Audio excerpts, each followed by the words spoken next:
લોકો આ ચોપાઈને ખાલી શબ્દના અર્થમાં જ પકડીને આજ સુધી શંકાઓ કરતા રહે કે ભગવાન બોલ્યા હતા કાલે હું વાલીને મારી નાખીશ, તો માર્યો કેમ નહીં? હવે ન માર્યો એમાં તમને તકલીફ શું છે? પણ એક ખાલી કાલી શબ્દ એવો પકડ્યો છે છોડતા જ નથી. કાલે હું વાલીને મારીશ એમ ભગવાન બોલ્યા હતા. રામ તો એક વચની છે, કેમ વચન પાળ્યું? ભગવાને સ્પષ્ટ કહ્યું હતું કે આજ સાંજ સુધીમાં ન આવે તો કાલે મારવાનું. સાંજે આવી ગયો પછી મારવાનો પ્રશ્ન ઉઠતો નહોતો. હોસ્પિટલમાં સગાવાલાને લઈ જઈએ, ગુમડું થયું હોય, ડોક્ટર એમ કહે કે કાલે ઓપરેશન કરી નાખીશું જો ફૂટે નહીં તો. પણ રાતમાં ગુમડું ફૂટી જાય તો આપણે ડોક્ટરને એમ કેવું નહીં તમે બોલ્યા હતા કાપો જ. જે કામ કરવાનું હતું એની મેળાએ જો સાંજ સુધીમાં થઈ જતું હોય તો પછી નસ્તર મૂકવાનું કોઈ કારણ નહોતું. સુગ્રીવ જો એની મેળાએ સાંજના આવી શકતો હોય, સુધરી જતો હોય તો મૃત્યુદંડનો કોઈ પ્રશ્ન નહોતો. લક્ષ્મણજી તૈયાર થયા. હું સુગ્રીવને સાવધાન કરવા જાઉં. ભગવાને કહ્યું મારવાનો નથી લક્ષ્મણ, તો ભય દિખાય લે આવ હું તાત સખા સુગ્રીવ. એને ભય બતાવ. જીવ જ્યારે જ્યારે ઈશ્વરનું કામ ચૂકે છે ત્યારે પ્રભુ લક્ષ્મણ રૂપી થોડોક ભય માનવીના જીવમાં મોકલે છે, સુધારો કરવા માટે, માનવીને સાવધાન કરવા માટે. લક્ષ્મણજીને રવાના કર્યા. લક્ષ્મણજી પ્રવર્ષણ પર્વતથી ઉતરી ગયા પછી ભગવાનને વિચાર થયો કે મેં લક્ષ્મણને કહ્યું સુગ્રીવને ભય બતાવીને લઈ આવજે, પણ એમ તો કહ્યું નહીં કે ભય કેટલો બતાવો. આ તો કાળ છે, આનો ફૂંફાડો જ્યાં જોશે ત્યાં પેલો મૃત્યુ પામશે. ભયનું પણ કંઈક પ્રમાણ આપવું જોઈતું હતું, પણ લક્ષ્મણજી નીકળી ગયા. રામજીએ પોતાની પ્રેરણાને રવાના કરી. હનુમાનજી સાવધાન થયા. એમણે સુગ્રીવને જગાડીને કહ્યું મહારાજ રામનું કાર્ય ચુકાય છે. સૂરજની આડું વાદળ આવે ત્યારે પવન જ એને હટાવી શકે એમ સુગ્રીવના જ્ઞાન આડું મોહ અને વિષયના વાદળ આવી ગયા હતા, એને પવન પુત્રએ હટાવી સુગ્રીવને સાવધાન કરે. સુગ્રીવ કહે મહારાજ વિષયોએ મારું જ્ઞાન હરી લીધું. હનુમાનજીએ કહ્યું આપણે ભૂલ ન કરવી જોઈએ કે રઘુવંશીના બાતામાં બાણ ખલાસ થઈ ગયા. જેમ વાલીને માર્યો એમ આપણને પણ મારી શકે છે, માટે તૈયારી કરો, આપણે વચન આપ્યું છે. હનુમાનજીને સુગ્રીવે કહ્યું રીછ વાનરને બોલાવો, આપણે એને સીતાની તલાશ માટે મોકલી આપીએ. આમ હનુમાનજીની સાથે ચર્ચા થાય ત્યાં તો લક્ષ્મણજી આવી ગયા. ધનુષ્યના ઉપર બાણ ચડાવી લક્ષ્મણજીએ ગર્જના કરી તારા આખા નગરને બાળીને ભસ્મ કરી દઉં, કોઈને બચવા ન દઉં. આખી નગરી કાપવા લાગી. સુગ્રીવ ભયભીત થઈ ગયો. હનુમાનજીએ કહ્યું લક્ષ્મણજી આવી ગયા. વિષયી માણસ કાળથી બહુ ડરે. લક્ષ્મણજી શેષ નારાયણનો અવતાર છે. ભોગી માણસને કાળનો ભય બહુ હોય. સુગ્રીવ કહે હનુમાનજી હું તો નહીં જાઉં લક્ષ્મણજીની પાસે, તમે અંગદ અને તારા ત્રણેય જણ જઈ અને લક્ષ્મણજીને સમજાવીને લઈ આવો. અંગદ, હનુમાન અને તારા ત્રણેય ગામની બહાર ગયા. લક્ષ્મણજી બહુ ગુસ્સામાં છે. તારાએ અંગદે હનુમાનજીને કહ્યું કે મહારાજ અમને લક્ષ્મણજીનો પરિચય નથી, તમને થોડો પરિચય છે, એટલે તમે આમાં જાઓ, આમાં અમે આગળ નહીં જઈએ. હનુમાનજીએ કહ્યું મને પરિચય ખરો, બાકી આવા રૂપનો પરિચય મને નથી, આ પરિચય મને પહેલો છે. પણ હનુમાનજીને થયું લક્ષ્મણજીનો રોષ ઉતારવો હોય તો એની પ્રશંસા કરીએ તો એનો રોષ નહીં ઉતરે. હનુમાનજીએ યુક્તિ કરી લક્ષ્મણજીની સામે જઈ ભગવાનના ગુણગાન ગાવા લાગ્યા. એટલી સુંદર ચરિત્રની કથા કહેવા લાગ્યા કે કથા સાંભળતા સાંભળતા લક્ષ્મણજીનો ક્રોધ ઉતરી ગયો. હથિયારો નીચે આવી ગયા. હનુમાનજી ભગવત ગુણગાન ગાતા ગાતા આગળ ચાલે. લક્ષ્મણજી શ્રોતા તરીકે એની પાછળ પાછળ. વક્તાએ શ્રોતાને પકડી લીધા. કિષ્કિંધામાં લઈ આવ્યા લક્ષ્મણને, સુગ્રીવના રાજભવનમાં લઈ આવ્યા. અને સુગ્રીવ કાંપવા લાગ્યો કે મેં હનુમાનને આ કામ ક્યાં સોંપ્યું? મેં એને સમજાવવાનું કહ્યું હતું તો આ કાળને ઘરમાં લઈ આવ્યા. હનુમાનજી કથા કહેતા કહેતા સુગ્રીવના શયનખંડમાં લક્ષ્મણજીને લઈ ગયા અને શયનખંડમાં પહોંચ્યા પછી કથા બંધ કરી. એકદમ લક્ષ્મણજી સાવધાન થયા. હનુમાન તું મને ક્યાં લાવ્યો આ મહેલ? બોલે હા પ્રભુ આ સુગ્રીવનો મહેલ છે, આ સુગ્રીવનો શયનખંડ છે. મહારાજ આ શયનખંડમાં ભોગમાં ડૂબીને આ સુગ્રીવ પ્રભુનું કામ ચૂક્યો છે. આપ આવ્યા છો તો આ એના શયન પલંગ ઉપર સુઈ બેસો. લક્ષ્મણજીએ કહ્યું હનુમાન મારાથી કોઈ સંસારીના પલંગ ઉપર બેસાય નહીં, મેં નિદ્રા અને નારીનો ત્યાગ કરેલો, હું વૈરાગી સાધુ છું.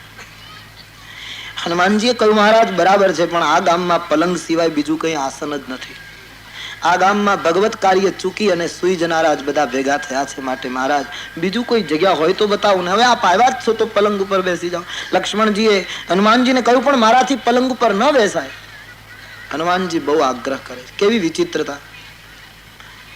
જેને બેસાડવા છે એ વૈરાગી, પલંગ સંસારીનો અને આગ્રહ કરનારો બ્રહ્મચારી. વિનંતી બ્રહ્મચારી કરે, પલંગ સંસારીનો, જેને બેસવાનું છે તે પરમ વૈરાગી. આપ બેસો પ્રભુ. લક્ષ્મણે કહ્યું પણ તું શું કામ મને આ પલંગ ઉપર? બોલે મહારાજ આપ બેસશો ને તો એક મોટું કામ થશે. શું? કે પલંગ ઉપર ખાલી સામાન્ય નાગ ફેણ ઊંચી કરીને બેઠો હોય તોય કોઈ સૂઈ શકે નહીં, તો આ સુગ્રીવના પલંગ ઉપર તમે તો શેષનાગ છો, સ્વયં શેષનાગ જો બેસી જશે તો આ જીવની જન્મ જન્મની ઊંઘ ઉડી જશે. મહારાજ કોઈ પણ હિસાબે મારે સુગ્રીવને જગાડવો છે. લક્ષ્મણજી પલંગ ઉપર બેઠા. સુગ્રીવે ક્ષમા માંગી છે, મહારાજ મારી ભૂલ થઈ ગઈ, રીંછ અને વાનરને મેં બોલાવ્યા છે, હમણાં આવશે, હું બધી તૈયારી કરું. ભગવાન લક્ષ્મણ સુગ્રીવને લઈ રામ પાસે આવ્યા. રામજીની પાસે આવી સુગ્રીવે કહ્યું મહારાજ અતિશય પ્રબલ દેવ તવ માયા, આપની માયા અતિ પ્રબળ છે. સુગ્રીવ બહુ સારું બોલ્યો છે મહારાજ, ત્રણ વસ્તુમાંથી જે બચે એ તો બીજો રામ થઈ જાય. અમે તો સામાન્ય માણસો.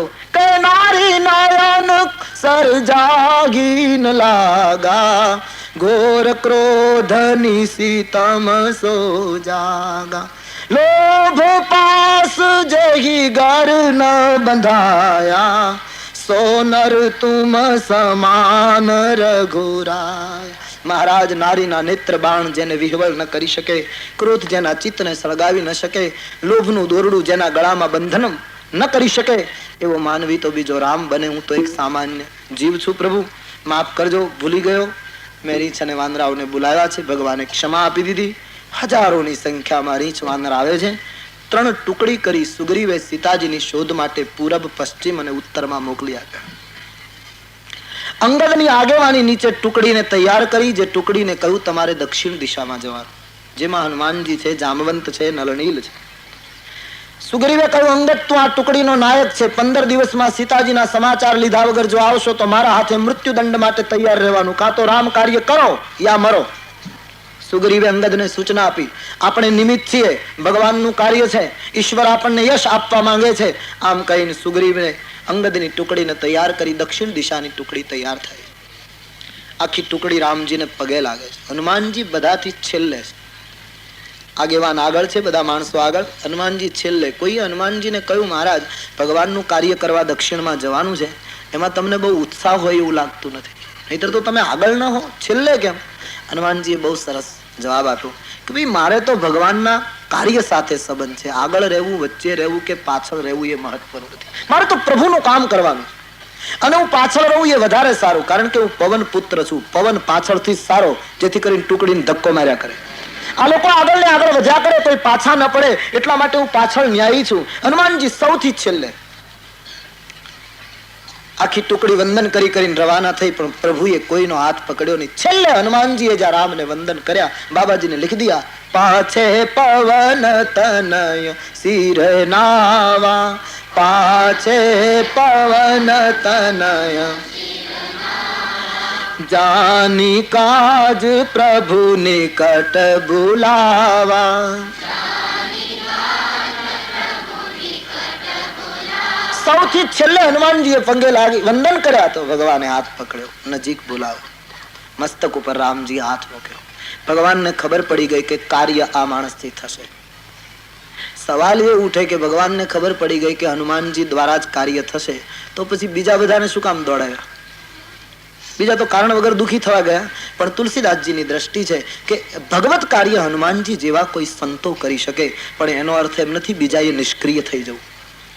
બધાએ પોતપોતાની કક્ષા પ્રમાણે કામ કરવાનું. હનુમાનજીને કાલે સીતાના દર્શન થશે, તો બીજાએ જાણે યાત્રા કરી અને રાવણના વિનાશ પછી સીતાના દર્શન થશે, પણ કંઈક કર્યું હશે તો પરિણામ આવશે. બધાને ભગવત કાર્યમાં લગાડવાની તુલસીની દ્રષ્ટિ. મુદ્રિકા હનુમાનજીને રામજી આપી, લે મારુતિ આ મુદ્રિકા સીતાજીને નિશાનીમાં આપજે. મુદ્રિકા હનુમાનજીએ લઈ લીધી. ઘણા લોકો શંકા કરે છે કે રામજીએ હનુમાનજીને મુદ્રિકા આપી, એ મુદ્રિકા ભગવાને ક્યાંથી કાઢી? ઘણા લોકો રામાયણમાં આવું બધું બહુ ગોત્યા કરે. વર્ણાનામ અર્થ સંઘાનામ રસાનામ છંદસામપી ત્યાંથી શરૂ કરે અને ઉત્તરકાંડમાં તે સંસાર પતંગ ઘોર કિરણૈર દહયંતિનો માનવાહા ત્યાં સુધી આખું રામાયણ વાંચી જાય ને ગોતે આવું કે વીંટી ક્યાંથી કાઢી.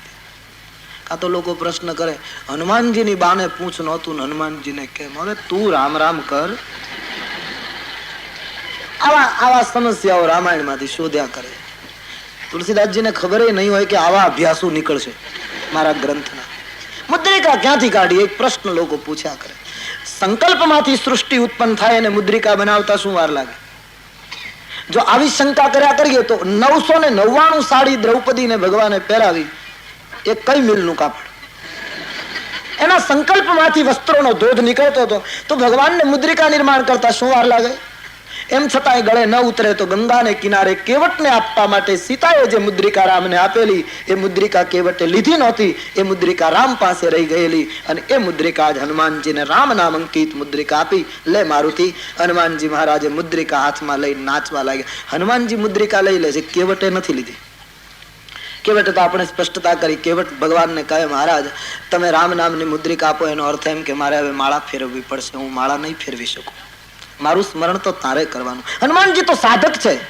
સુમરી પવન સુત પાવન નામું અપમને બસ કરી રાખ્યું રામું. હનુમાનજી તો નિત્ય જપ કરી શકે એવી શક્તિ ધરાવે. હનુમાનજીના હાથમાં મુદ્રિકા. હનુમાનજીને એક મુશ્કેલી આવી, મુદ્રિકા રાખવી ક્યાં? હવે સ્વામીની મુદ્રિકા આંગળીમાં સેવકથી પહેરાય નહીં, નહીતર મર્યાદા ભંગ થાય. સીધી વાત હતી. એટલે આંગળીમાં તો મુદ્રિકા, અંતે તો આંગળીનું ઘરેણું, પણ આંગળીમાં તો હનુમાનજી પહેરી શકે નહીં. ત્યારે હનુમાનજી એવા કઈ કપડા પહેરતા નહોતા કે એમાં ખિસ્સા હોય, એવું તો કઈ એની પાસે હતું નહીં. તો લાલ દેહ લાલી લસે અરુધરી લાલ લંગૂર વજ્ર દેહ દાનવ દલન જય જય જય કપિશૂર.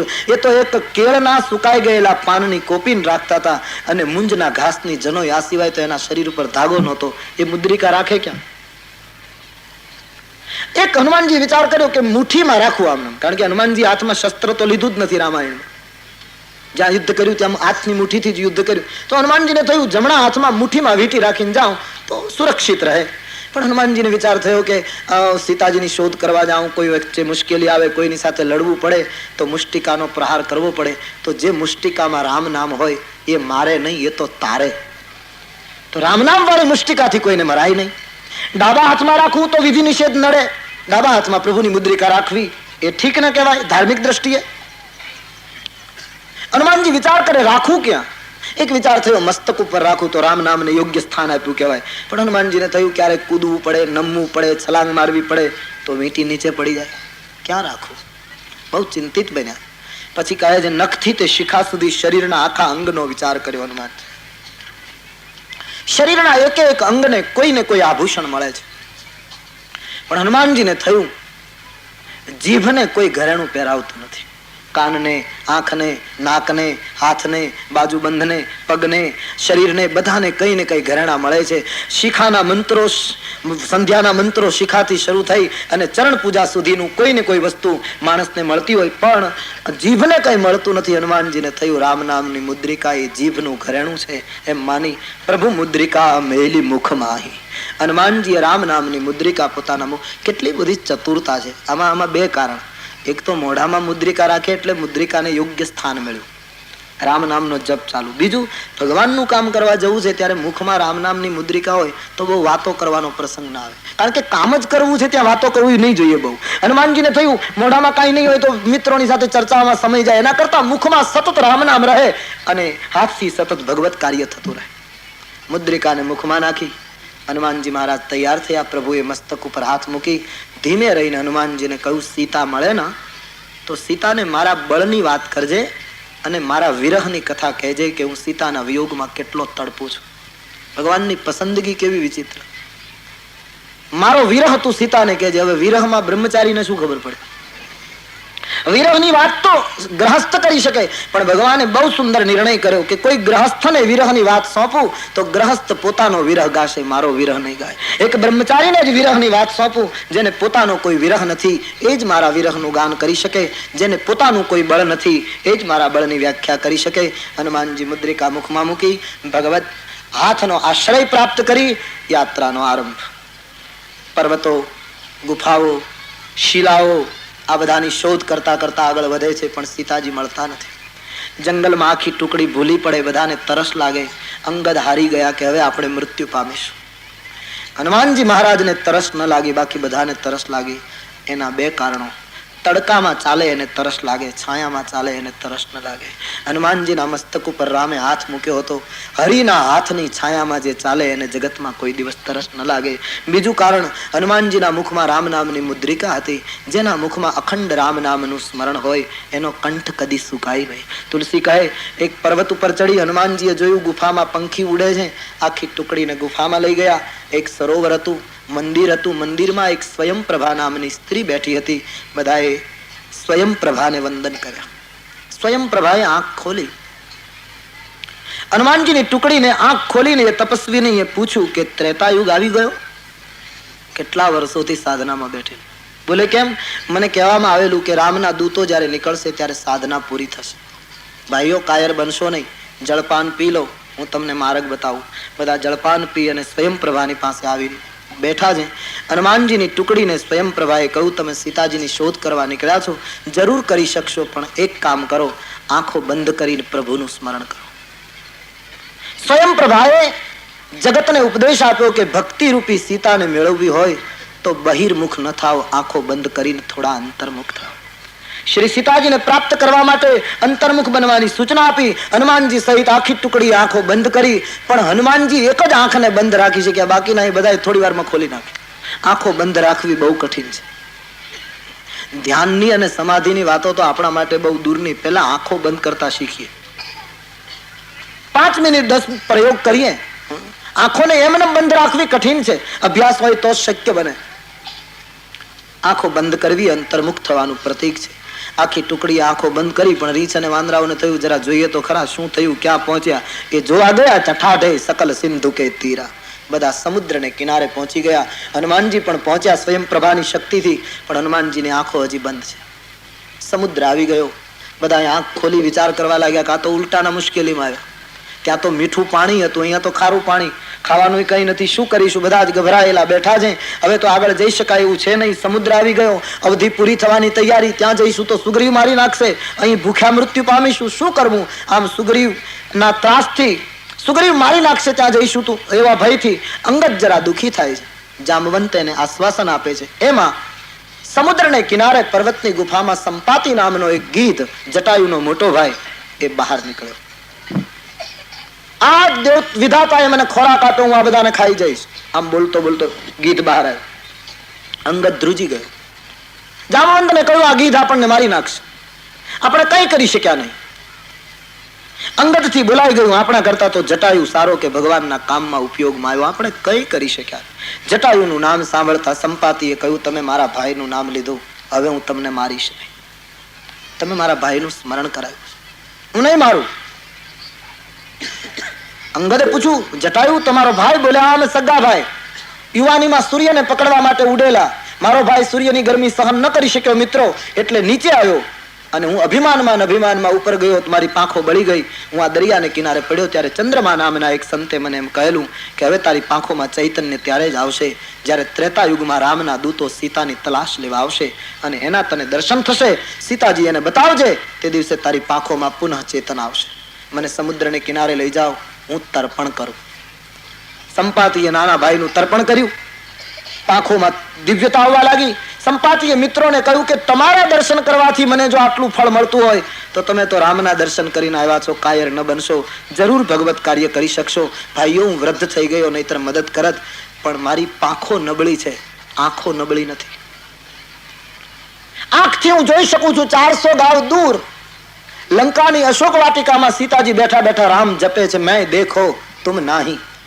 મારી દ્રષ્ટિ આટલી અપાર છે, તમે નથી જોઈ શકતા મિત્રો, પણ મારી આંખ ઉપર ભરોસો રાખજો. સીતાજી લંકામાં છે, તમારામાંથી જે જશે તે કામ કરશે. આનો અર્થ એ થાય કે ભક્તિ રૂપી સીતાને બધા નથી જોઈ શકતા, પણ જે જોઈ શકતા હોય એની આંખો ઉપર વિશ્વાસ કરવો એ સમાજની ફરજ છે.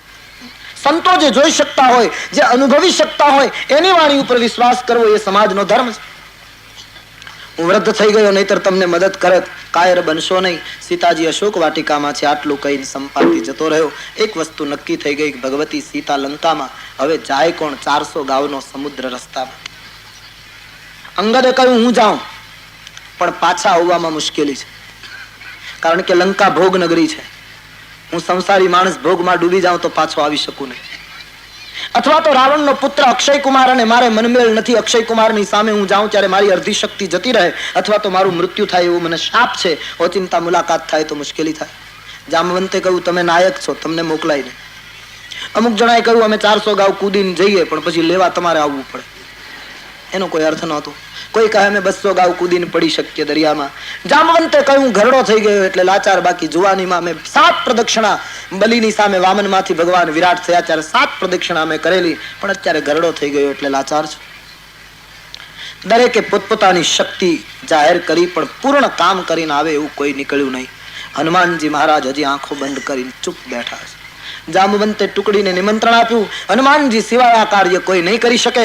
અંગદની આખી ટુકડી હનુમાનજી પાસે આવી અને જામવંતજી હનુમાનજીને બિરદાવવા લાગ્યા. કે જામવંત કહો સોનુ હનુમાના, કા ચૂપ સાધી રહા બલવાના. હનુમાનજીને બિરદાવવા લાગ્યા. હે મારુતિ, હે અંજની નંદન, તમે ચૂપ કેમ? ભગવત કાર્ય માટે તો તમારો જન્મ થયો. આ જગતમાં એવું કયું કાર્ય છે કે તમે ન કરી શકો? જેમ જેમ હનુમાનજીને બિરદાવવા લાગ્યા, હનુમાનજી હજી બિલકુલ ધ્યાનમાં લીન છે. પણ જ્યારે જામવંતજીએ એમ કહ્યું હનુમાનને, તે રામ કાજ લાગી તાવ અવતારા, સુની કપી ભયુ પર્વતાકારા. તમારો અવતાર રામના કાર્ય માટે છે. હે અંજની નંદન, તમે નહીં કરો તો આ કાર્ય કોણ કરશે? હનુમાનજીએ સાંભળ્યું, મારો અવતાર જ રામ કાર્ય માટે. સાંભળતા રામ શબ્દ બોલતા હનુમાનજી પર્વતાકાર દેહ ધારણ કરે. સુવર્ણ પર્વત જાણે ઉભો થયો હોય. રોમ રોમ માંથી કિરણો ફૂટવા લાગી. સમુદ્ર ગભરાવા લાગ્યો, ક્યાંક મને હમણાં ઉપાડી લેશે. આવું દિવ્ય રૂપ હનુમાનજીએ ધારણ કર્યું. કંચન બરન બિરાજ સુવેશા, કાનન કુંડલ કુંચિત કેશા, હાથ વજ્ર અરુધજા બિરાજે. કાંધે દિવ્ય સ્વરૂપ હનુમાનજીનું. જામવંત ને આદિ બધા જ માણસો વામન લાગવા લાગ્યા એની પાસે. હનુમાનજીને જામવંતે કહ્યું, પ્રભુ આપના સિવાય ભગવત કાર્ય કોણ સંપન્ન કરે? જલ્દી કરો મહારાજ. હનુમાનજી મહારાજ આટલું મોટું રૂપ લે, આટલો બધો આવેશ, છતાં આવેશમાં સાવધાની કેટલી! નહીતર માણસને આવેશ આવે પછી માણસ વિવેક ચૂકે. પણ આટલું મોટું રૂપ લેવા છતાં આખી ટુકડીમાં એક જ કાર્ય ભગવત કાર્ય કરી શકે એવું સાબિત થયું હોવા છતાંય હનુમાનજીની નમ્રતા એકદમ નમી જામવંતને પગે લાગ્યા. એક વૃદ્ધને આદર આપ્યો. જામવંત મેં પૂછું તો હી, જામવંત મેં પૂછું તો હી, ઉચિત શિખાવન દીજહુ મોહી.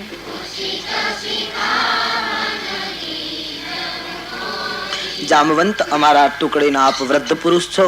હું આપને પ્રણામ કરીને હનુમાનજી કહે પૂછું, મને શિખામણ આપો, મારે લંકામાં જઈને શું કરવું? વિવેક દેખીએ. યુવાન માણસોએ ભગવત કાર્ય કરવા માટે તૈયાર થવું જોઈએ, પણ વડીલોનો નિરાદર નહીં કરવાનો, એને પગે લાગીને એની પાસેથી માર્ગદર્શન મેળવવાનું. હનુમાનજી પૂછે છે, બાબા બતાવો ને મારે શું કરવાનું? આપ મને સૂચના આપો, નહીતર હું બધું પૂરું કરીને આવીશ. જામવંતે હનુમાનજીને કહ્યું, મહારાજ આપે બીજું કઈ નહીં કરવાનું. માના દર્શન કરવાના, મુદ્રિકા આપવાની, સંદેશો આપવાનો. માતાજી કઈ નિશાની આપે તો લઈ આવવાની, સંદેશો લાવવાનો. ભાંગફોડ જરાય કરવાની નથી. અનુકૂળતા હોય તો લંકાની વ્યૂહ રચના કેવી છે જરા જોતા આવજો, અને તમે ખબર આપશો. પછી રામજી રીંછ અને વાનરની સેના ભેગી કરી લંકા ઉપર ચડાઈ કરશે. રાવણાદી રાક્ષસોનો વિનાશ થશે અને પ્રભુની લીલાની સાથે જગતમાં યુગો સુધી આપણી કીર્તિ ગવાશે. કપિસેન સંગ સંઘારી નિસી ચર રામ સીતાગી આની ગય ત્રૈલોક પાવન સુજસ સુરમુનિ નારદાદિ બખાની ગય જો કનત ગાવત કહત સમુજત પરમ પદ નર પાવહી રઘુબીર પદ પાથો મધુકર દાસ તુલસી ગાવહી. રામજી ને સંદેશો જ્યારે તમે આપશો મહારાજ, પછી ભગવાન સેના લઈને જશે, રાક્ષસોનો વિનાશ કરશે, આપણી કથા પ્રભુની સાથે ગવાશે અને એ કથાને કહેનારા, સાંભળનારા, ગાનારા પરમ પદના અધિકારી થશે. આપણી કીર્તિ ગવાશે. આ સિવાય બીજું કંઈ કરવાનું નથી.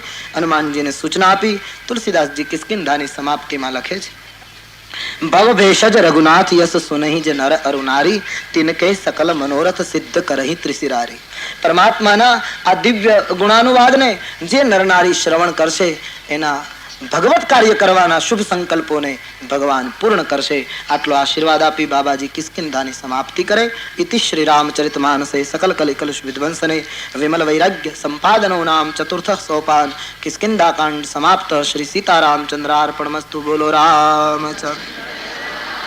કાયેન વાચા મનસેન્દ્રિયૈર્વા બુદ્ધ્યાત્મના વા પ્રકૃતે સ્વભાવાત કરોમિ યદ્યત સકલમ પરસ્મૈ નારાયણાયેતિ સમર્પયામિ. પ્રભુના ચરણારવિંદમાં રામાયણનું ચોથું પુષ્પ અર્પણ કરીને પાંચમું સોપાન સુંદરકાંડ. સુંદરકાંડનો આરંભ કરીએ તે પહેલા 5-7 મિનિટ સુધી ભગવદ નામ સંકીર્તન. શંકરનું ડમરું બોલે છે, રઘુપતિ રાઘવ રાજા રામ.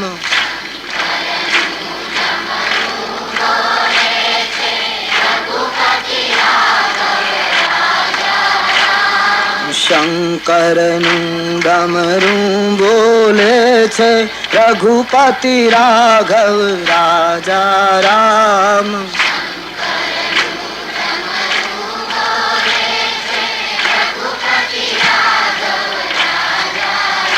અને નારદ વીણા બોલે છે, શ્રીમન્નારાયણનું નામ.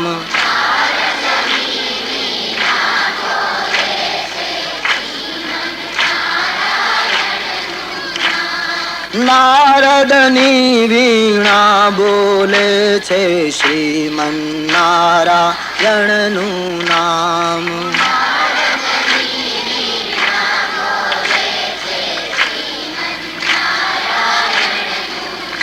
તો અર્જુનનું ગાંડીવ બોલે છે, રક્ષા કરજે હે ભગવાન.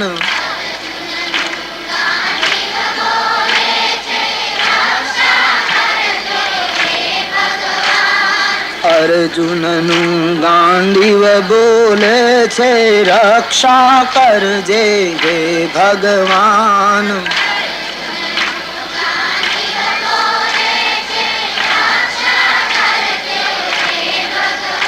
અને શબરીના બોરા બોલે છે, પતિત પાવન સીતારામ.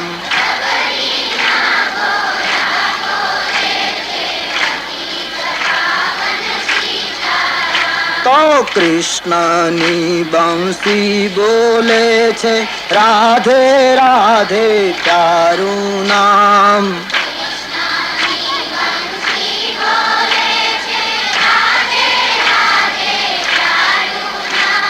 કૃષ્ણની બંસી બોલે છે, રાધે રાધે પ્યારું નામ.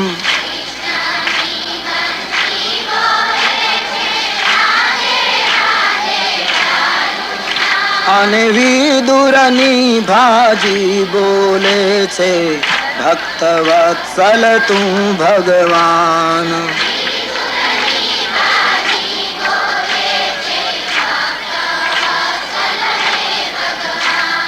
મીરાના પાયલ બોલે છે, મેરે તો ગિરધર ગોપાલ.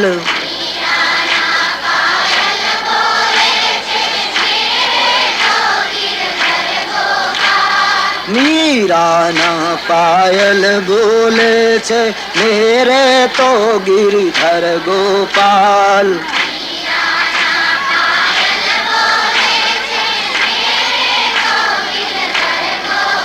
અને તુલસીનું માનસ બોલે છે, શ્રી રામ જય જય રામ.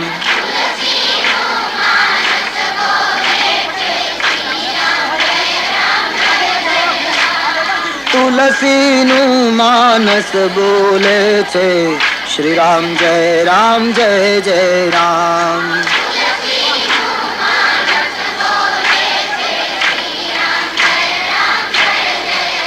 તો શંકરનું ડમરું બોલે છે, રઘુપતિ રાઘવ રાજા રામ.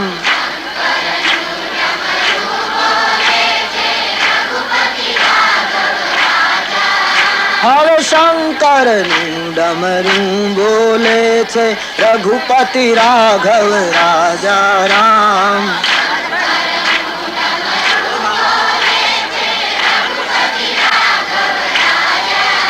અને નારદની વીણા બોલે છે, શ્રીમન્નારાયણનું નામ.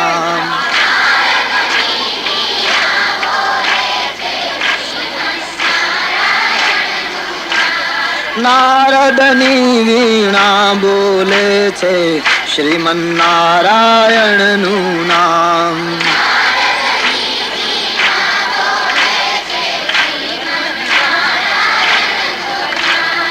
અર્જુનનું ગાંડીવ બોલે છે રક્ષા કરજે હે ભગવાન.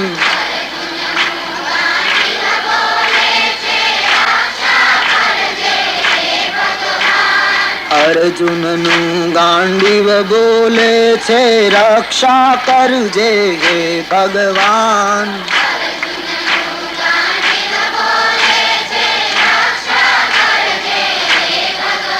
અને શબરીના બોરા બોલે છે પતિત પાવન સીતારામ.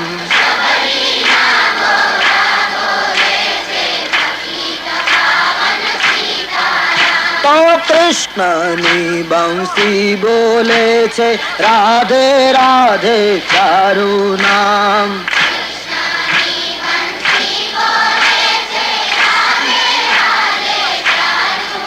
હવે કૃષ્ણની બંસી બોલે છે રાધે રાધે તારું નામ.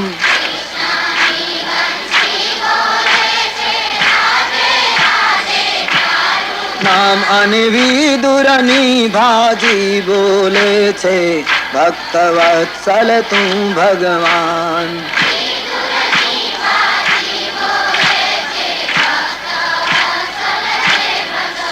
તો મીરાની પાયલ બોલે છે મેરે તો ગિરધર ગોપાલ.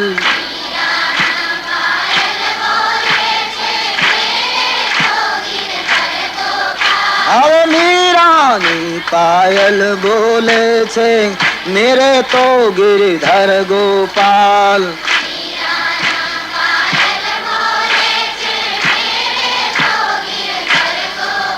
અને તુલસીનું માનસ બોલે છે શ્રી રામ જય જય રામ.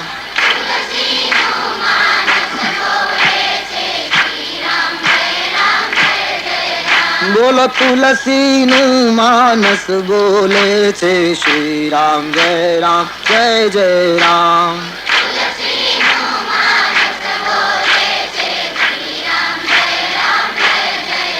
બોલો તુલસીનું માનસ બોલે છે શ્રી રામ જય જય રામ. માનસ બોલે છે શ્રી રામ જય જય રામ.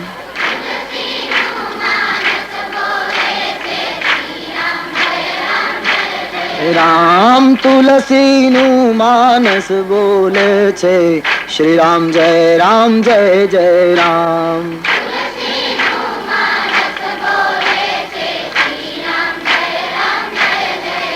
તો શ્રી રામ જય જય રામ. શ્રી રામ જય જય રામ.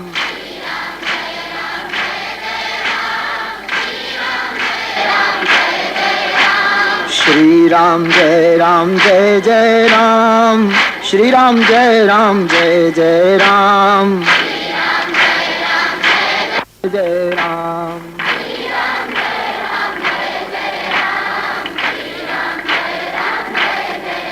बोलो श्री राम जय जय राम. श्री राम जय जय राम.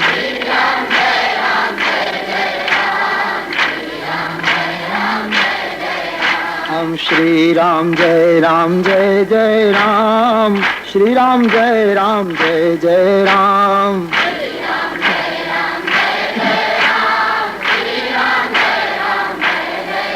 हम श्री राम जय जय राम.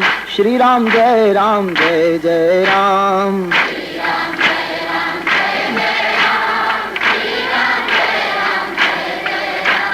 श्री राम जय जय राम. श्री राम जय जय राम.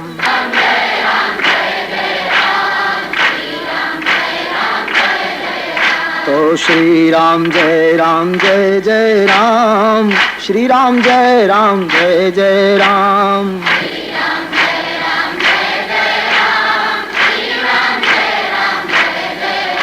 બોલો શ્રી રામ જય રામ જય જય રામ, શ્રી રામ જય રામ જય જય રામ,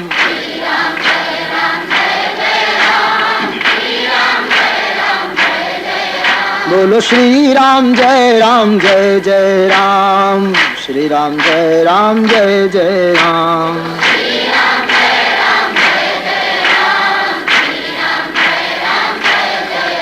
બોલો શ્રી રામ જય રામ જય જય રામ, શ્રી રામ જય રામ જય જય રામ,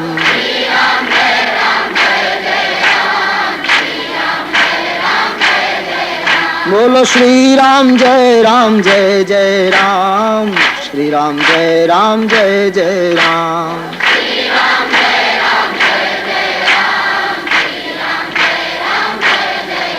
બોલો શ્રી રામ જય રામ જય જય રામ, શ્રી રામ જય રામ જય જય રામ,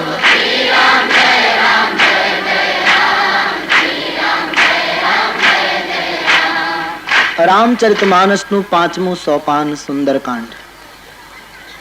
સુંદરકાંડ હનુમાનજીનો કાંડ ગણાય છે. સુંદરકાંડના મંગલાચરણમાં ભગવાનની સ્તુતિ કરતા ગોસ્વામીજીએ લખ્યું છે, શાંતમ શાશ્વતમ અપ્રમેય મનગમ નિર્વાણ શાંતિ પ્રદમ બ્રહ્મા શંભુ ફણીન્દ્ર સેવ્ય મનીષમ વેદાંત વૈદ્યમ વિભુ. ભગવાનની સ્તુતિ કરતા ગોસ્વામીજી પ્રથમ મંત્રમાં રામાખ્યમ જગદીશ્વર સુરવર માયા મનુષમ હરિ વંદેહમ કરુણાકરમ રઘુવરમ ભૂપાલ ચૂડામણી પરમાત્માની સ્તુતિ કરી. બીજા મંત્રમાં તુલસીદાસજીએ એક માંગણી કરી, નાન્યા સ્પૃહા રઘુપતે હૃદયસ્મદીયે સત્યમ વદામી ચ ભવાન અખિલાંતરાત્મા ભક્તિમ પ્રયચ્છ રઘુપુંગવ નિર્ભરામ મે કામાદિદોષ રહિતમ કુરુ માનસમ ચ. હે પ્રભુ, અમારા જીવનને ભક્તિથી ભરી દે, અમારા માનસને કામાદિ દોષથી મુક્ત કર, બીજી કોઈ ઈચ્છા નથી. ત્રીજા મંત્રમાં હનુમાનજીની સ્તુતિ, અતુલિત બલધામમ હેમ શૈલાભદેહમ ધનુજવન કિશાનમ જ્ઞાનિનામ અગ્રગણ્યમ સકલ ગુણ નિધાનમ વાનરાણામધીશમ રઘુપતિ પ્રિય ભક્તમ વાત જાતમ નમામી. હનુમાનજી મહારાજની વંદના કરી રામચરિતમાનસના 5મા સોપાનની પ્રથમ ચોપાઈ, જાંબવંત કે બચન સુહાય, જાંબવંત કે બચન સુહાય, જાંબવંત કે બચન સુહાય, જાંબવંત કે સુની હનુમંત હૃદય અતિ ભાય, સુની હનુમંત હૃદય અતિ ભાય, સુની હનુમંત હૃદય અતિ ભાય.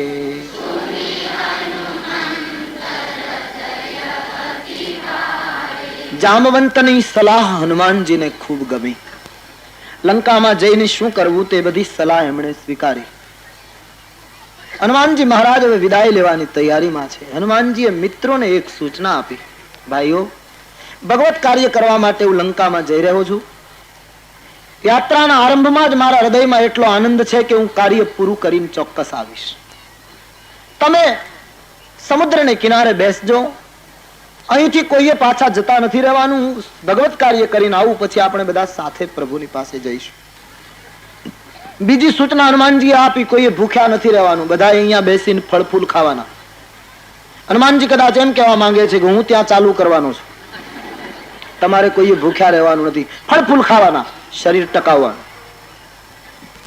સવાલ એ થાય કે હનુમાનજીએ વધારે સારું એ બનત કે આ મિત્રોને એમ કેવું જોઈતું હતું, તમે રામ પાસે પહોંચી જાઓ, હવે ભગવાનનું કાર્ય કરીને હું સીધો ત્યાં પ્રવર્ષણ ઉપર મળીશ.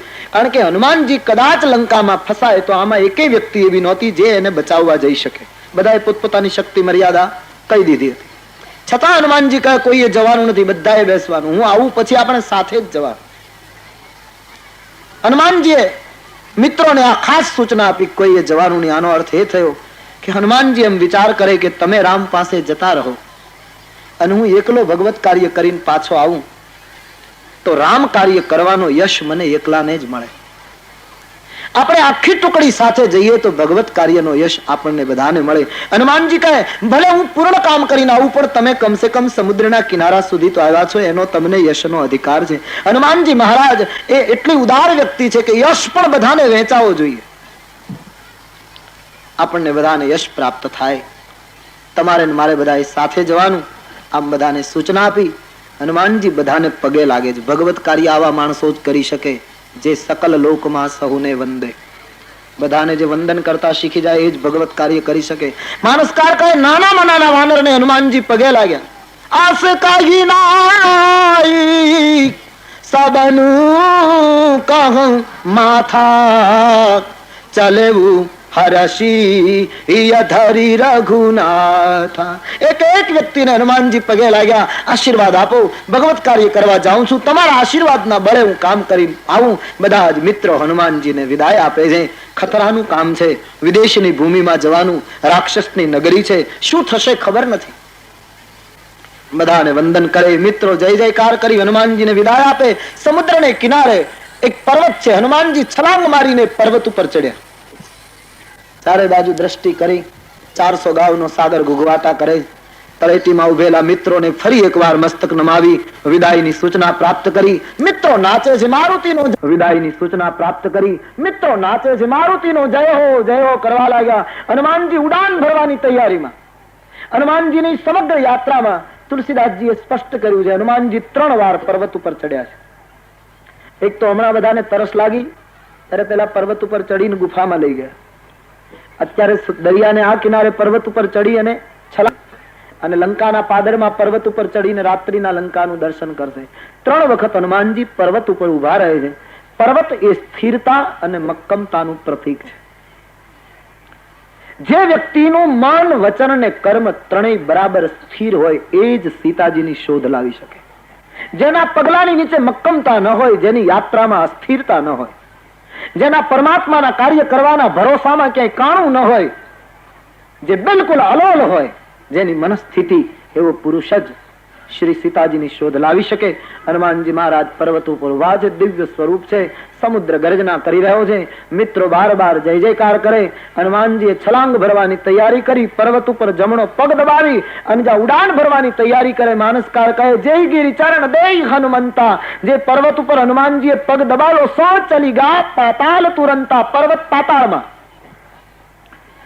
હનુમાનજીના પગનો વજન લાગતા પર્વત પાતાળમાં ઉતરી ગયો. રામના સારંગમાંથી જેમ અમોઘ બાણ છૂટે એમ હનુમાનજી મહારાજની યાત્રાનો આરંભ થયો. તેજીની અમોઘ રઘુપતિ કરબાના તાગી ભાતી ચલા હનુમાન.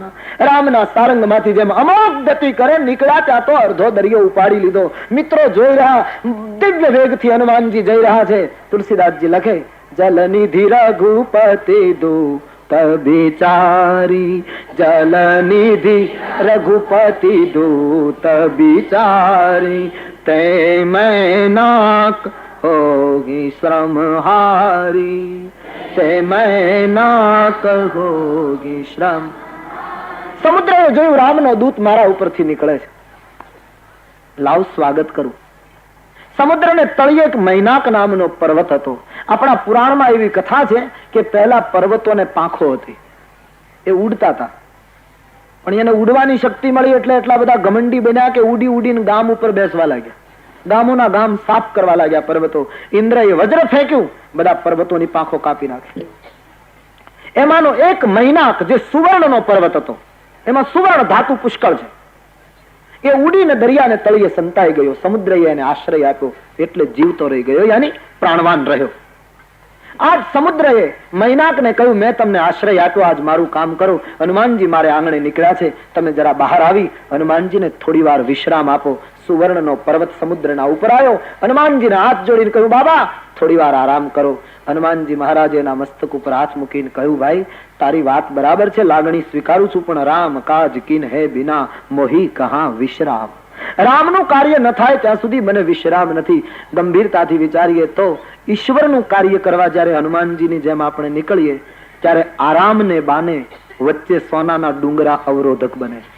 એ કહેશે લાગણીથી આરામ કરતા જાઓ, પણ સુવર્ણમાં કોઈને આરામ મળ્યું છે? જેને વધ્યું ઉલટાનો એનો આરામ જતો રહે. સુવર્ણ કોઈને આરામ નથી આપી શક્યું. અકબરના જીવનની પ્રસિદ્ધ કથા છે. બિરબલની સાથે ગયેલા અને એક ફકીર આમ નદીના કિનારે પડ્યો હતો. અકબરને દયા આવી ગઈ કે આવો તેજસ્વી ફકીર, આને કहीं રહેવાની ઝૂંપડી नहीं, कहीं सामान नहीं, उसको ऐसा काम करो बिरबल, उसको थोड़ा सोना दे दो. આમ અકબરે જાહેરાત કરી. એ સુખથી રહી શકે. બિરબલે કહ્યું તમે કહો છો એટલે સોનું આપીએ, બાકી સુખથી રહી શકે કેમ એ તો પછી આપણે એને પૂછીશું શું સ્થિતિ થાય. ખજાનામાંથી સોનું આપ્યું. 8 દિવસ પછી અકબર અને બિરબલ પાછા ફરવા નીકળ્યા. ફકીર બેઠો બેઠો રડતો હતો. અકબરે પૂછ્યું બિરબલને, પૂછો શું તકલીફ છે? બિરબલે જઈને પૂછ્યું કે મહારાજ પૂછાવે છે, આપને સોનું આપવામાં આવ્યું હતું, કેમ છો હવે? ફકીરે કહ્યું અચ્છા હુઆ તુમ આ ગયે. કેમ? કે એ तुम्हारा सोना ले जाओ और मेरा सोना दे जाओ. કારણ કે તમારું સોનું જ્યારથી આવ્યું છે ત્યારથી મારું સુવાનું આરામ થયું છે. સુવર્ણ કોઈને આરામ નથી આપી શક્યું. જેણે સુવર્ણ આપ્યું બીજાને, જેમણે ત્યાગ કર્યો એ જ આરામ મેળવી શક્યા. હનુમાનજી મહારાજ સુવર્ણમાં ફસાયા નથી. એનો અર્થ સુવર્ણ નકામું છે એમ પણ સાબિત નથી કર્યું. હાથ અડાડીને સ્વીકૃતિ આપી. લક્ષ્મી નકામી છે એમ પણ નહીં, નહીતર તો શ્રી સૂક્તમ આદેશમાં ન આવે. પણ અંદર આસક્ત પણ ન થયા અને હનુમાનજી અસ્વીકાર પણ ન કર્યો. માથા ઉપર હાથ મૂકીને કહ્યું ભાઈ તારો પ્રેમ છે હું સ્વીકારું છું, પણ મારી આરામની વ્યાખ્યા જુદી છે. મારો આરામ સુવર્ણમાં નથી. રામ કાજ કિન હે બિના મોહી કહા વિશ્રામ. ભગવત કાર્ય લઈને બેઠો છું, મને જવા દે. તારી લાગણી બદલ ધન્યવાદ. હનુમાનજી સુવર્ણના બંધનમાંથી બહાર નીકળી ગયા. જેમ જેમ હનુમાનજી દરિયા ઉપર આગળ જાય છે, તુલસીદાસજીએ લખ્યું દેવતાઓ આકાશમાં ભેગા થયા. બધા દેવતાઓને થયું લાવો હનુમાનજીની બુદ્ધિ અને બળ કેટલું છે એની કસોટી કરીએ. સુરસા નામની સર્પની માતાને દેવતાઓએ કહ્યું કે તમારે પાંખો છે, તમે હનુમાનજીની સામે આકાશ માર્ગે જઈ હનુમાનજીની બુદ્ધિ અને બળની કસોટી કરો. સુરસા નામ અહીન કહી માતા પછી આઈ કહા તે બાતા. હનુમાનજીની સામે સુરસાને મોકલી, પાંખો ફેલાવી અને સર્પિણી હનુમાનજીની સામે વેગથી આવી છે. આકાશમાંથી દેવતાઓએ વિઘ્ન મોકલ્યું. રામાયણમાં તુલસીદાસજી લખે હનુમાનજી સીતાજી પાસે પહોંચ્યા ત્યાં સુધીમાં એને 3 વિઘ્ન આવ્યા.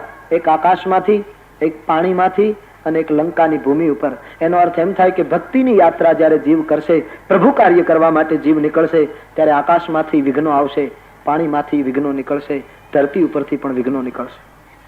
સુરસાએ આવી હનુમાનજીની સામે મુખ પોળું કરીને કહ્યું આજ દેવતાઓએ મને ખોરાક આપ્યો, હું તને ખાઈ જઈશ. આજ સુરન મોહિદીન આહારા.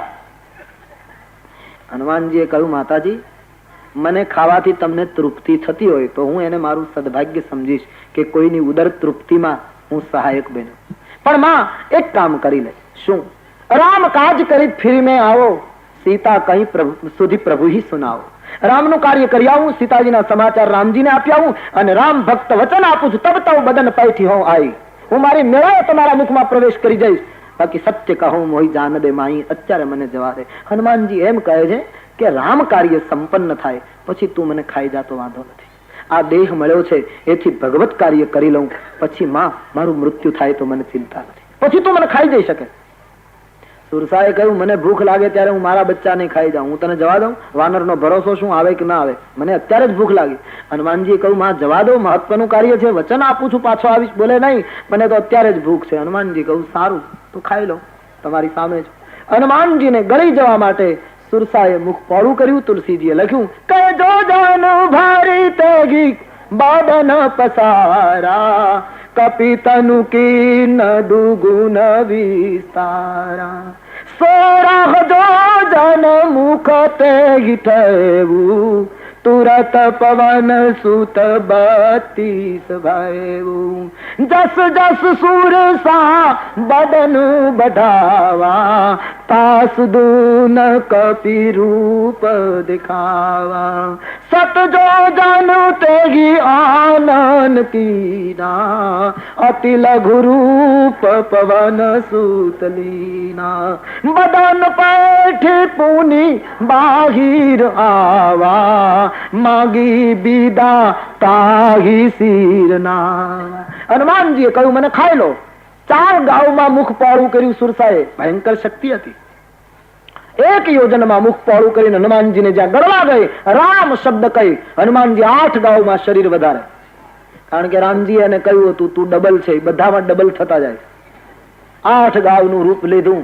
સુરસાને થયું કે મોઢા કરતા કોળીઓ નાનો હોવું જોઈએ, આ મુખ કરતા કોળીઓ ડબલ છે, આને કેમ ખાવું? સુરસાએ પોતાની શક્તિ કેન્દ્રિત કરી 16 યોજન 16 યોજન મુખ પહોળું કર્યું. 64 ગાવ તુરત પવન સુત 32 ભયું. હનુમાનજી 32 યોજન 128 ગાવ. જેમ જેમ સુરસા મુખ પહોળું કરે એમ હનુમાનજી સ્વરૂપ વધારે.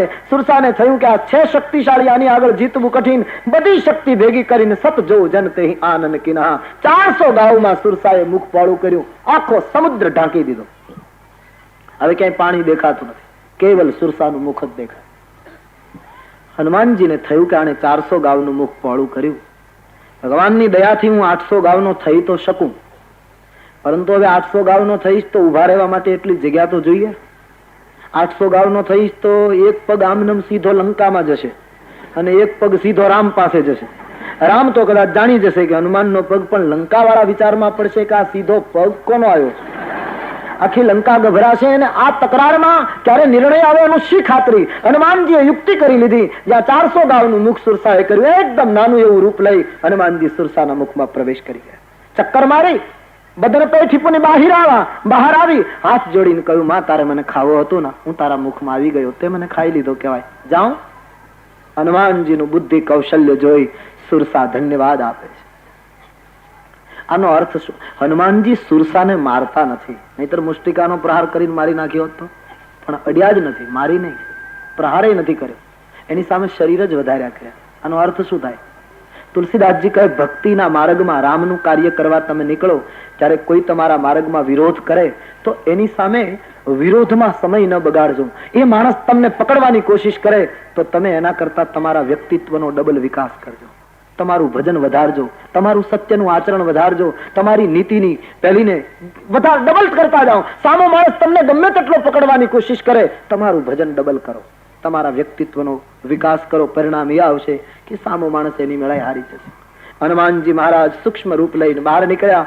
સુરસાએ હનુમાનજીનું બુદ્ધિ જોઈને આનંદ વ્યક્ત કર્યો. દેવતાઓએ મને જે રીતે મોકલી હતી એ બધું હું પામી ગઈ. હનુમાનજી મારો આશીર્વાદ છે, રામ કાજ સબ કરી હોઉં. તુમ બલ બુદ્ધિ નિધાન, તમે બળ અને બુદ્ધિના નિધાન છો, તમારાથી રામનું કાર્ય થશે. આશીષ દઈ અને સુરસા પાછી ફરે છે. હનુમાનજી મહારાજ આગળ સુરસાનું વિઘ્ન હટી ગયું. હવે જે બીજું વિઘ્ન છે મારા તમારા માટે બહુ ઉપયોગી વિઘ્ન છે.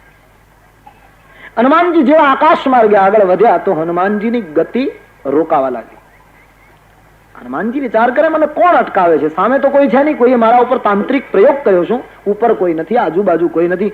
એકદમ નીચે જોયું તો સમુદ્રની અંદર એક રાક્ષસી બેઠી છે અને એ હનુમાનજીના પડછાયાને પકડીને તાંત્રિક પ્રયોગ કરે. તંત્રની સાધનામાં આવું બધું શક્ય છે. કાપાલિકો, તાંત્રિકો આવું બધું કરતા હોય છે, એ બહુ સહજ છે. આપણે ત્યાં અમુક વિદ્યાઓ એવી છે કે આવું બિલકુલ સહજ છે અમુક માણસો માટે. હનુમાનજી મહારાજના પડછાયાને પકડે છે. એ રાક્ષસીનો એવો સ્વભાવ હતો, આકાશમાં પંખી ઉડે, એનો પડછાયો જળ ઉપર પડે, પડછાયાને દબાવે, પંખી ગુરમી ખાઈ નીચે પડે. એહી વિધિ સદા ગગનચર ખાઈ, આમ આકાશના પંખીઓને ખાતી હતી. હનુમાનજી ઉપર એમણે આ કપટ કર્યું. આ પાત્ર બહુ વિચિત્ર છે તુલસીની દ્રષ્ટિએ. એક તો એ રાક્ષસી છે, અને સમુદ્રમાં ન રહેવું જોઈએ, ધરતી ઉપર રહેવું જોઈએ. જીવ ધરતીનો છે છતાં દરિયામાં રહેવાનું પસંદ કરે છે, પહેલી વિચિત્રતા. બીજી વિચિત્રતા, રાક્ષસી દરિયામાં રહે ત્યારે એની બાજુ કેટલાય પુષ્કળ જળચર જીવો, પણ એ આજુબાજુને ખાતી નથી, આકાશમાં ઉડે એને જ પછાડીને ખાય છે. તુલસીદાસજીના સંતો કહે, ભક્તિ માર્ગનું બીજું વિઘ્ન છે ઈર્ષા. આ રાક્ષસી ઈર્ષાનું પ્રતીક છે. એને ધરતી ઉપર રહેવું જોઈએ, એને બદલે દરિયામાં તુલસીદાસજીએ બેસાડી. એનો અર્થ એમ કે ઈર્ષા દરિયા જેવડો મોટો માણસ હોય તો એના પેટાળમાં ક્યાંક કામ કરતી હોય. ઈર્ષાથી મુક્ત થવું બહુ કઠિન, ભયંકર દુર્ગુણ છે ઈર્ષા. શ્રી કૃષ્ણ અર્જુનને કહે છે, તું મને અત્યંત પ્રિય છે, એનું કારણ અર્જુન તું ઈર્ષાથી મુક્ત છે. અને સૂયવે, તારામાં કોઈ ઈર્ષા નથી, કોઈના તરફ દ્વેષ નથી. દરિયા જેવડો મોટો માણસ હોય તો ઈર્ષા કામ કરતી હોય. અને એ રાક્ષસીનો સ્વભાવ, આજુબાજુ વાળાને કોઈને ખાય નહીં, આકાશમાં ઉડે એને જ પછાડે. ઈર્ષાનો સ્વભાવ છે. આપણી આજુબાજુ બધા સરખા હોય તો તકલીફ ન થાય, પણ આપણા કરતા કોઈક થોડોક ઉન્નતિ કરે, પ્રગતિ કરે, થોડોક ઊંચો જાય એટલે એને કેમ પછાડવો એની પૂરી કોશિશ સમાજ કરે. ઈર્ષાળુની આ પ્રકૃતિ. બસ બધા સરખા હોય ત્યાં સુધી તકલીફ નહીં, પણ જેવો કોઈ ઉપર ગયો પછી કોઈ પણ ક્ષેત્રમાં કોઈ માણસે ઉન્નતિ કરી, પછી ધાર્મિક ક્ષેત્ર હોય, સાધનાનું ક્ષેત્ર હોય, આર્થિક હોય, સામાજિક હોય, રાજકીય, કોઈ પણ ક્ષેત્રમાં લઈ લો. આ કઈ વ્યાખ્યાન થોડું છે, આ તો મારા તમારા અનુભવો છે. આપણે આવું જીવીએ છીએ કે જયારે આપણા કરતા કોઈ ઊંચે જાય છે એટલે તુરત જ ઈર્ષા બળવો કરે અને પેલી રાક્ષસી પડછાયા પકડે છે. એનો અર્થ ઈર્ષાળુ માણસ પડછાયા જ પકડી શકે. સ્વાભાવિક છે, એ પડછાયાને જ પકડતો હોય, કારણ પડછાયો કાળો હોય. ઈર્ષાળુ માણસ કોઈ દિવસ ઉજ્જવળ વસ્તુને ન પકડે, કાળાશને જ પકડતો હોય. થોડોક કોઈ ઊંચો ગયો એટલે એને કેમ પછાડવો હોય. આ માનવીની પ્રકૃતિ. આપણા સાહિત્યકારો નથી કહેતા કે કોઈ માણસ દુકાન કરે ને શરૂઆતમાં કઈ ન હોય ને પછી દુકાન કઈક સરખી જામે અને પછી ગામમાં કોઈને ઘરે મહેમાન આવે, પછી જેને ઘરે મહેમાન આવ્યો એ વડીલ એ મહેમાનને લઈને બજારમાં નીકળે તો પછી ઈર્ષા કરે. આ છોકરો કાલ સવારમાં ચડી પહેરીને ફરતો હતો, હમણાં એને થઈ ગયું તો એને પેન્ટ પહેરવું જ નહીં. એ ચડી પહેરીને રખડ્યા કરે તો જ તને ગમે, પણ આ ઈર્ષાનો સ્વભાવ છે. કાલ સવારે અમારી સામે એમને પેરણ વગર ફરતો હતો, આજ તો વળી કાંઈ નું કાંઈ. આ એક માનવની પ્રકૃતિ છે. થોડોક કોઈ ઉન્નત થશે. પતંગો જયારે વેચાતી હોય મકર સંક્રાંતિના, ઉત્તરાયણના તહેવારોમાં, ત્યારે દુકાનમાં કેટલી સંપીને બેઠી હોય. બધી પતંગો એટલી સરખી બેઠી હોય કે આપણને એમ થાય કે આને હલાવવી નથી, બોલાવવી નથી, કેટલી એકતાથી બેઠી. પણ એ પતંગો દુકાનમાંથી બહાર નીકળે અને એને દોર મળે અને આકાશમાં ઉડે ત્યારે એકાબીજાની કાપા કાપી શરૂ થાય. એમ જયારે જયારે માનવીને કોઈને સત્તાનો, કોઈને સંપત્તિનો, કોઈને પદનો, કોઈને અધિકારનો, કોઈને પ્રતિષ્ઠાનો દોર મળ્યો અને જ્યાં ઊંચાઈ મળી એટલે પછી એ પતંગોને કેમ કાપવી એના પૂરા પ્રયાસો સમાજમાં શરૂ થાય. અને પતંગ કાપનારા પોતાના જ હોય. સાવરકુંડલાની પતંગ અમરેલી વાળો ન કાપે, કુંડલા વાળો જ કાપે. તમે અગાસી ઉપર ચડીને પતંગ ચડાવો તો બાજુ વાળી અગાસી વાળો જ કાપશે. નજીકનો જ પતંગ કાપશે, દૂરનો પતંગ નહીં કાપી શકે. નજીકનો તમારા ઉડાનને સહન નહીં કરી શકે, તમારી ઉન્નતિને, તમારી પ્રગતિને સહન નહીં કરી શકે. ઈર્ષા એ ભક્તિનું બીજું વિઘ્ન છે. અને તેથી બાબાજી કહે, હનુમાનજી એકદમ ગુરમી ખાઈ નીચે આવ્યા, મુષ્ટિકાનો પ્રહાર કરી હનુમાનજી એને મારી નાખી. આનો અર્થ એમ, ઈર્ષા તો નિર્મૂલ જ થવી જોઈએ. એને જીતવાનું કે એને વશ કરી લેવાનું નહીં, એને તો ખલાસ જ કરવી જોઈએ. અને તુલસીદાસજી બહુ સાવધાન. રાક્ષસીને મારી નાખી પછી તુલસીદાસજી હનુમાનજીની યાત્રા ન બતાવી, તુરત જ આવી ગયું. બારથી લાંઘી ગયે મતિ ધીરા. ઈર્ષા મર્યા પછી દરિયાનો કિનારો તુરત જ આવી જાય. ઈર્ષા ખલાસ થયા પછી ભવસાગરના તટ ઉપર માણસ પહોંચી જાય. પછી યાત્રા નથી, ઈર્ષા મરવી જોઈએ. બસ રામકથા સાંભળ્યા પછી ઈર્ષા મરી જાય તો શું કહેવાનું, પણ ઓછી તો જરૂર કરજો, થોડો ઘટાડો કરજો, ફાવે તો.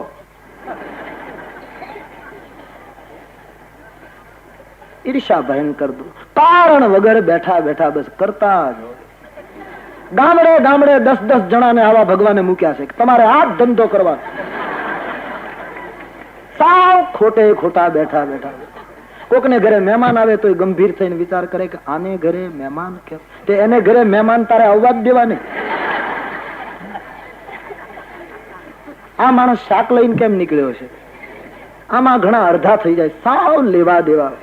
વિદેશનો એક સદગુણ સ્વીકારવા જેવો છે, જે મને લાગ્યું છે તે વિદેશમાં કોઈ વ્યક્તિ કોઈની ચિંતા નહીં કરે. બાજુમાં કોણ છે, ક્યાં જાય છે, કોણ આવ્યો, કેમ, કોઈ બધા પોતપોતાના કામમાં ભાઈ છે. ત્યારે હું ને તમે તો ગામની ઉપાધિમાં અડધા થઈ, કાંઈ લેવા. બસ એક બસ આ કેમ ક્યાં ગયો છે, 4 દિવસ કેમ રોકાણો છે, શનિવારે જ 12 ગામ કેમ ગયો છે, શનિવારે જવું તું એટલે શનિવારે ગયો. આવી મારી તમારી પ્રકૃતિ છે. ઈર્ષાને નિર્મૂલ કરજો. ગામડાઓમાં ઈર્ષા બહુ વધી છે અને ગામડાઓનો નાશ કરવા માંડ્યો. નાના મોટા, ફરી એક વાર કહું, રાજકારણોએ, નાના મોટી પક્ષા પક્ષીએ, નાના મોટા વર્ગ વિગ્રહોએ અને ઈર્ષાના ખેંચમ તાણોએ પંખીના માળા જેવા હિન્દુસ્તાનના ગામડાઓને લૂંટવાની શરૂઆત કરી છે. ભગવત કથા સાંભળ્યા પછી 8મા દિવસે અપીલ કરું કે આવું બધું ઓછું કરવું. ગામડાઓને અકબંધ બનાવી લો. બસ તમારા ગામમાં કોઈ વિક્ષેપ કરે એને પગે લાગીને કહો કે મહેરબાની કર, તારે પૈસા જોતા જ ફાળો કરી દઈએ, પણ તું અહીંથી જા, તું અમારી એકતાને તોડે એવું મહેરબાની કરીને કરીશ. ગામડાઓ અકબંધ રહી જાય તો ઘણું સારું. રામકથા સાંભળ્યા પછી ગામડાઓમાંથી વ્યસનો જવા જોઈએ. રામકથા સાંભળ્યા પછી ગામડાઓમાંથી ઈર્ષા જવી જોઈએ. ભગવત કથા સાંભળ્યા પછી વ્યસનો ઓછા કરજો. નિયમ લઈને કંઈક ઉઠજો કાલે કે અમે આટલું કરીશું, અમે આડાવડું પીશું નહીં, આડાવડું ખાઈશું નહીં, આડાવડું બોલીશું નહીં. આવો સંકલ્પ કરો. વ્યસન ઓછા થાય તો સારું, સમાજના હિતમાં છે. વ્યસની માણસને ભાન આપણા ગામડાઓમાં નથી જોતા. માણસ પ્યાલા થાળી વેચી આવે પણ પીધે રહે. 2 થાળી વેચી નાખે, 2-3 રૂપિયાનું લઈ 11-12 વાગે પીને પાછો કેતો હોય ફોજદાર ને મારી પાસે લાવ. અરે રેવા દે ફોજદાર ને.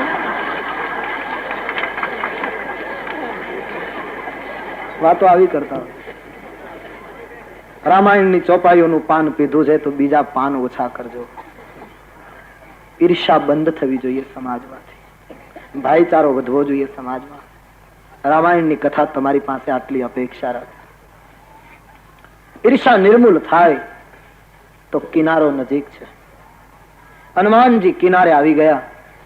સમુદ્રને કિનારે એક પર્વત છે, છલાંગ મારીને ઉપર ચડ્યા. લંકાનું દર્શન કરે છે, પણ સુવર્ણનો કિલ્લો છે. વૈભવ તો શું કેવું રાવણ માટે.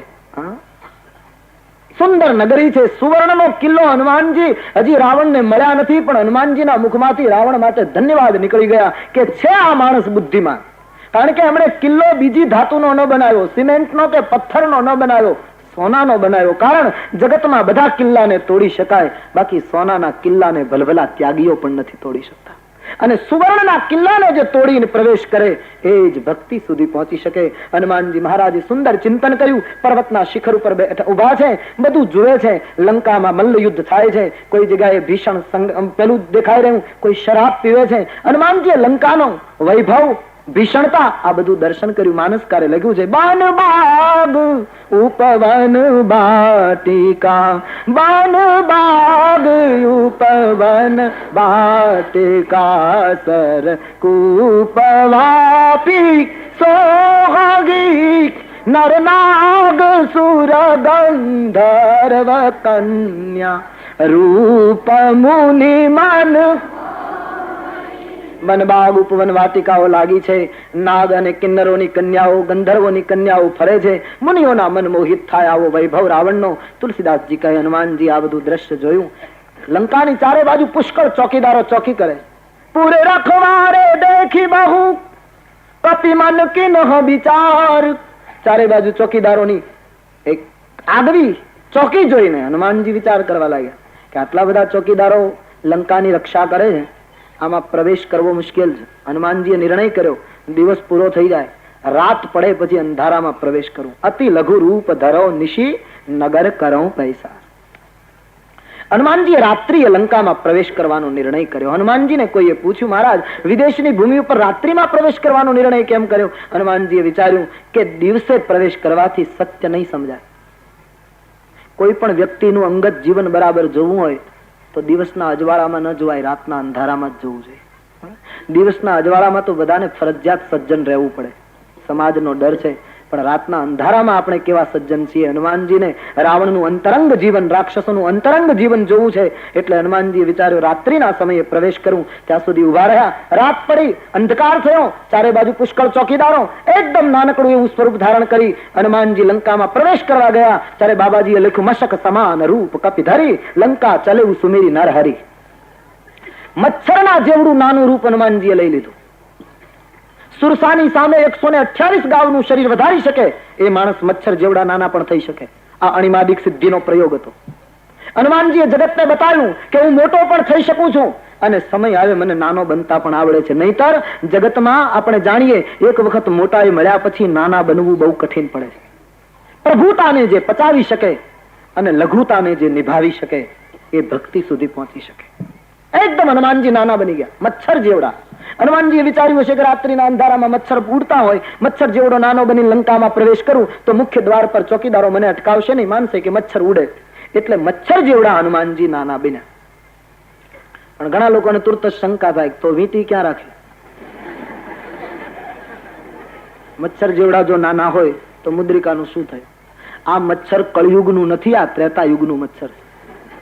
તે દિવસે રાક્ષસો ડુંગરા ડુંગરા જેવડા થતા હતા તો મચ્છર 3-3 ફૂટના થતા છે. રાક્ષસોની સાઈઝ પ્રમાણે મચ્છર હશે ને, અત્યારે આપણા શરીર પ્રમાણે મચ્છર હોય તો એ વખતે એ લોકોના શરીર પ્રમાણે મચ્છર હશે. ત્રેતાયુગના સંદર્ભમાં આ કથાને જોવી જોઈએ. એ વખતે મચ્છરો મોટા થતા હશે. એમ છતાંય મગજમાં ન ઉતરે મુદ્રિકા ક્યાં રાખી. તો હમણાં આપણે શરૂઆતમાં જોઈ ગયા પ્રભુ મુદ્રિકા મેલી મુખમાં, રામ નામની મુદ્રિકા મુખમાં હતી. હનુમાનજી મહારાજ સ્મરણ કરતા કરતા એટલા સૂક્ષ્મ બન્યા. જેમ જપના શાસ્ત્રમાં આવે છે કે પેલા હોઠથી બોલે, પછી કંઠથી બોલે, પછી હૃદયથી બોલે, છેલ્લે એટલો સૂક્ષ્મ જપ થાય કે નાભીથી શરૂ થાય. હનુમાનજી મહારાજ એટલા સૂક્ષ્મ થઈ ગયા. રામ નામ એટલું સૂક્ષ્મ જપાય છે હવે કે કોઈને ખબર ન પડે. મસક સમાન રૂપ કપિધરી, આટલું નાનકડું એવું રૂપ લઈ નરસંગ ભગવાનને યાદ કરી. કારણ કે લંકામાં નરસંગજીના મંદિર છે, નરહરી પૂજાય છે. હિરણ્યકશિપુનો કાળ, એના મંદિરો લંકામાં પૂજાય. હનુમાનજીને થયું જે ગામમાં જે દેવ પૂજાય એનું નામ લઈને જઈએ તો થોડી એની મદદ મળે. તેથી હનુમાનજી નરસંગજીનું યાદ કરી અને જ્યાં પ્રવેશ કરવા ગયા ત્યાં નામ લંકિની એક નિશીચરી, લંકિની નામની એક રાક્ષસી અને હનુમાનજીને અટકાવ્યા. ક્યાં જાય? આના કરતા નાનું રૂપ લે તો પણ મારી આંખને ધોખો ના આપી શકે. મોર આહાર લંક કર ચોરા, લંકાના ચોર સિવાય કોઈને ખાતી નથી. રાવણનો બંદોબસ્ત કેટલો પરિપક્વ કે આટલું નાનકડું એવું રૂપ લઈને હનુમાનજી ગયા તો પણ લંકિનીએ પકડી પાડ્યા, એકદમ અટકાવી દીધા. ક્યાં જાય? હું ચોર સિવાય કોઈને ખાતી નથી. હનુમાનજી ચૂપ થઈ ગયા. ઓહ, લંકિની એમ બોલી કે ચોર સિવાય હું કોઈને ખાતી નથી, મારો ખોરાક જ ચોર છે. હનુમાનજીનો મગજ ગયો. એક જ મુષ્ટિકાનો પ્રહાર લંકિનીના મસ્તક ઉપર કર્યો. મુષ્ટિકા એક તાહી કપી હની.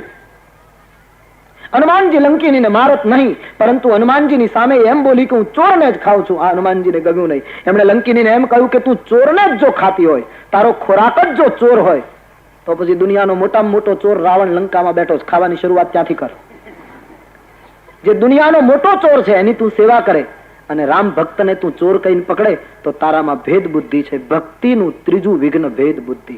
અમુક માટે આમ, અમુક માટે આમ. રાવણની સેવા અને હનુમાનજીને ચોર માનીને ગળવાની વાત. હનુમાનજી એ ભેદ બુદ્ધિનો નાશ કરવા માટે લંકિનીના મસ્તક ઉપર મુષ્ટિકાનો પ્રહાર કરે. બુદ્ધિ મસ્તકમાં હોય છે. લંકિનીની બુદ્ધિ અભેદી બની. રુધિર બમત ધરની ધનમની. માનસકાર કહે મુખમાંથી રક્ત નીકળી ગયું. સંતનો હાથ પડ્યો, મુખમાંથી રક્ત નીકળ્યું એટલે લંકિની વિરક્ત હો ગઈ, વિકારોથી મુક્ત થઈ ગઈ. અભેદ બુદ્ધિનું દાન હનુમાનજીએ કર્યું છે. સંતનો હાથ હટતા અભેદી બુદ્ધિ પ્રાપ્ત થઈ. હનુમાનજીના પગમાં પડી અને લંકિની ઊભી થઈ. પણ ઊભી થઈ ત્યાં તો આખી દ્રષ્ટિ ફરી ગઈ. જેમાં ચોરનું દર્શન થતું હતું એમાં સંત દર્શન થવા લાગ્યું. હનુમાનજીને હાથ જોડીને લંકિની કહેવા લાગી, મહારાજ તાત મોર અતિ પુણ્ય બહુતા દેખેવું નયન રામ કર દૂતા. બાબા મારા ખૂબ પુણ્ય કે મને રામદૂતના દર્શન થયા. મને ખબર નહોતી. આજ મારા કેટલા સદભાગ્ય. હનુમાનજીના ચરણમાં વંદન કરી લંકિની સત્સંગનો મહિમા ગાવા લાગી. તાત સ્વર્ગ અપવર્ગ સુખ ધૈર્ય તુલા એક અંગ પણ તુલે ન તાહી સકલ મિલી જો સુખ લવ સત્સંગ. સત્સંગનો મહિમા ગાયો. મહારાજ હું સદભાગી બની આપના દર્શનથી. સંતની દ્રષ્ટિથી, સંતના સ્પર્શથી બુદ્ધિ દીક્ષિત થઈ જાય તો આખી દ્રષ્ટિ ફરી જાય. જે આંખો હનુમાનજીમાં ચોરનું દર્શન કરતી હતી એ જ આંખો હનુમાનજીમાં સંતનું દર્શન કરે. વ્યક્તિનો દોષ નથી, મારી તમારી દ્રષ્ટિનો દોષ છે. હનુમાનજીએ કઈ 1 મિનિટમાં કપડા નથી બદલી નાખ્યા, તિલક કરી આવ્યા, સંત જેવો વેશ પહેરી લીધો એટલે પેલી સંત કહેવાય. હનુમાનજી તો જેમ હતા એમ જ. મુશ્કેલી એની આંખની હતી. શરૂઆતમાં એની આંખમાં ભેદ છે એટલે હનુમાનજી ચોર લાગ્યા. એ જ આંખમાંથી ભેદ ગયો, હનુમાનજી એને સંત લાગ્યા. સંતનો દોષ નથી હોતો, દોષ હોય છે આપણી દ્રષ્ટિનો. દ્રષ્ટિની ભૂમિકા સુધરવી જોઈએ. હનુમાનજી મહારાજ લંકિનીના સત્સંગનો મહિમા સાંભળે છે. હનુમાનજીને લંકિનીએ કહ્યું, મહારાજ હવે આપ બિલકુલ બેફિકર થઈને લંકામાં પ્રવેશ કરો. પ્રભિષી નગર કી જય સબ કાજા હૃદય રાખી કૌશલપુર રાજા. મહારાજ નગરમાં ભગવાનને હૃદયમાં રાખીને પ્રવેશ કરો. હવે કોઈ વિઘ્ન આપને મુશ્કેલીમાં નહીં મૂકે. ગરલ સુધા રીપુ કરે મિતાઈ ગોપદ સિંધુ અનલ શીતલાઈ. બધા જ વિઘ્નો હટી જશે. લંકિનીને આ રીતે અભેદી બનાવી હનુમાનજી મહારાજ નાનકડું એવું રૂપ લઈ લંકામાં પ્રવેશ કરી ગયા. ઈર્ષાને મારી, બુદ્ધિને અભેદી કરી હનુમાનજી લંકામાં પ્રવેશ કરે છે. સુવર્ણની લંકા, વૈભવપૂર્ણ લંકા, રાવણની વિચારધારા તુલસીજી ચોપાઈઓ દ્વારા બતાવે છે. હનુમાનજી લંકામાં સીતાજીની તલાશ કરે છે. ત્યારે તે મંદિર મંદિર પ્રતિકારી શોધા, દેખે જહાં તહ અગણિત યોધ. એક એક મંદિરમાં હનુમાનજી લંકાનું મકાન જોયે તો એને ઉપરથી મંદિર જેવું લાગે, અને સ્વાભાવિક મંદિર જેવો દેખાવ હોય એટલે હનુમાનજીને એમ થાય કે આમાં તો ભક્તિ હોવી જ જોઈએ ને, મંદિરમાં તો ભક્તિ હોવી જ જોઈએ. હનુમાનજી મંદિરમાં અંદર જાય તો ભક્તિને બદલે અંદર ભોગ ભોગવાતા. રાવણની વિચારધારા, બહારથી મંદિરનો દેખાવ, બહારથી યોગનો ડોળ અને ભીતર ભોગ, આ રાવણની વિચારધારા. હનુમાનજી એક એક મકાનને મંદિર સમજીને ગયા છે. ફરતા ફરતા હનુમાનજી રાવણના ભવનમાં ગયા તો રાવણને સૂતેલો જોયો. ઓહ, અનેક નાગ કન્યાઓ નૃત્ય કરી કરીને પડી ગયેલી દેખાય છે. હનુમાનજી આંખો બંધ કરીને બહાર નીકળી ગયા. આવા ભોગમય વાતાવરણમાં મારી માં ન હોઈ શકે. આખી લંકામાં હનુમાનજી ફર્યા પણ સીતાજીના દર્શન ન થયા.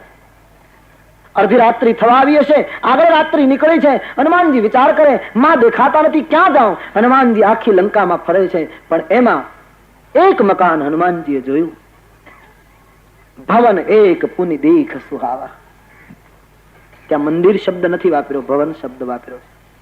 રાવણની વિચારધારાથી થોડુંક જાણે જુદું પડતું હોય એવું મકાન. ભવન એક પુનિ દીખ સુહાવા, હરિ મંદિર તહ ભિન્ન બનાવા. ઠાકોરજીનું મંદિર પણ જુદું, ભોગ ભવન પણ જુદું. હનુમાનજીએ જોયું કે આ કઈક જુદી વસ્તુ છે, અને બરાબર હનુમાનજીએ રાત્રિમાં જોયું તો મકાનની દિવાલ ઉપર ધનુષ્ય બાણના ચિત્રો જોયા. ઓહ, આ તો કોઈ વૈષ્ણવનું ઘર લાગે. હનુમાનજી જરા અંદર ગયા અને આમ દરવાજેથી ડોક્યું કર્યું તો આંગણામાં તુલસીના ક્યારા જોયા. હનુમાનજી નાચવા લાગ્યા. લંકામાં વૈષ્ણવ, લંકામાં સજ્જન, નક્કી આ માણસ કોઈ સજ્જન છે, આની સાથે મારે દોસ્તી કરવી જોઈએ. હનુમાનજી મહારાજ એ સદગ્રસ્તના આંગણામાં રાત્રિના પ્રવેશ કરે, બ્રાહ્મણનું રૂપ ધારણ કરે.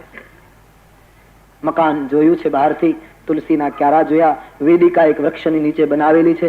હનુમાનજી એ વેદિકા પર ઉભા છે. વિચાર કરે, લંકામાં રાક્ષસનું ગામ, આમાં સજ્જન ક્યાંથી? હનુમાનજીના વિચારો તુલસીદાસજીએ લખ્યા. મનમાં મનમાં સોચ રહે, લંકાની સિચરની કર નિવાસા, લંકાની સિચરની કર, યહાં કહાં સજ્જન કર બાસા, સમન મઘ તરક કરે કપિલાગા, મન મઘ તર્ક કરે કપિ, તાહી સમય વિભીષણ જાગા. હનુમાનજી વિચાર કરે, લંકામાં સજ્જન ક્યાંથી? આમ વિચાર કરે, તર્ક કરે. એમાં એ જ સમયે વિભીષણ જાગે છે. હનુમાનજીનો પ્રવેશ, એના વિચારો અને વિભીષણનું જાગવું, આ બધું સાથે બેઠું છે. આનો અર્થ એમ થાય કે હનુમાનજી જેવો સંત જયારે આપણા જીવનમાં આવે ત્યારે જ આપણી જાગૃતિ થાય, નહીતર બધા સૂતેલા છે. અને જયારે જીવ જાગે ત્યારે તો બીજું કઈ બોલવાનું હોય જ નહીં. રામ રામ તે ઘી સુમિરન કીન્હા,